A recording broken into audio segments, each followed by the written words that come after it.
Now, anybody can go on a sheet and read what our mission and vision is, but I would like to hear from you what your personal vision, being up here on the command team at Beetler, how we see that evolving, and how you put your own personal emphasis on that vision. And then how do we propagate that down to each of the units so that everyone feels a part of it, and it's all one team, one fight as we move forward? So I've published 2 command messages since I've been the Assistant Adjutant General for Army. The first command message was my philosophy. So if someone reads that philosophy, and it's probably a page and a half, about the things I look for in leaders, whether that's being selfless, whether that's the attitude that someone brings, the competency levels that they bring to the table. A leader can read that and understand where I come from and what I expect. And then the second command message was my vision. And it's a little over 2 pages long. There's 10 basic points that come to it, and I'm not going to go through those. But what I tell you is my vision is that we have leaders who are empowered to make decisions, take initiative, and not fear that something is going to happen badly because of the decision they make, that I assume the risk for the decisions they make. And then also that we do everything in a safe manner, that we're training to standard, that we're training hard, because I believe that when we push ourselves, when we challenge ourselves, when we bend our resilience, but not break it, that we bend it, we test, and we'll have soldiers that are excited about what they joined to do. And then, being selfless, like when we show up every day, my motto is people first, winning matters. And I took that from General McConville, was the Chief of Staff in the Army before General George. And I truly believe that if every one of our leaders and every one of our soldiers think about others first in the decisions they make, we'll be a better organization. And then when you talk about winning matters, winning that first fight, having trust-built, cohesive teams in your organization, that they feel like they can flourish, that we win the first fight, which might be on the recruiting front, it might be in retention. All those are the first fight that allow us to win the future fight. And finally, like Chief Kerwood said earlier, I want to give every soldier in our organization the opportunity to be their best self. So everything that they do should be to grow and get better. And then if there's something that blocks that, some barrier in their way, it's my job and our job as a command team to remove those barriers so that they can achieve their best self. Thank you, General. Do either of you have anything to add to your own personal vision that adds to how we execute with the Ohio Guard every day?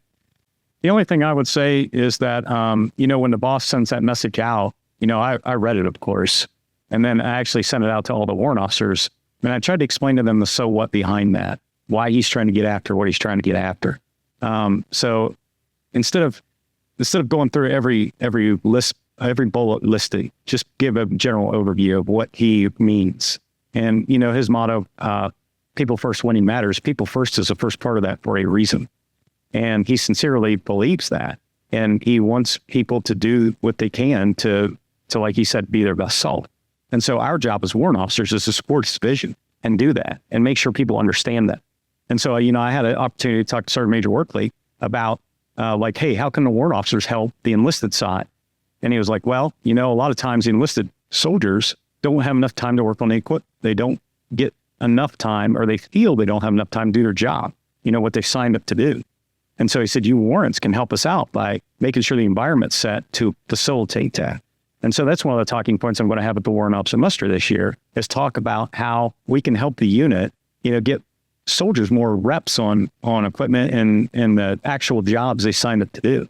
Because, I've managed IT people, I look at it from an IT perspective because it's where my background's at. But, IT people are kind of tough to manage, because not only do they demand, compensation comparable to what's on the outside, which the federal government sometimes can't do, but they also look for challenges, and they'll take a pay cut to go someplace where they have a challenge and a purpose. And I feel the same way about soldiers.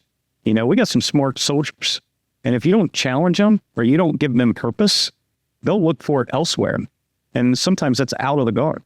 So it's our responsibility to make sure that not only they can be their best selves, but feel like they have a purpose and they're doing the things that they want to do, what they signed up to do. No, absolutely. And so, and I think that really speaks to how we win every day, but then making sure that we understand that in order for us to win, we have to put people first. How on the enlisted side are we getting with teaching our first line supervisors to put people first so that we have the ability to be able to win?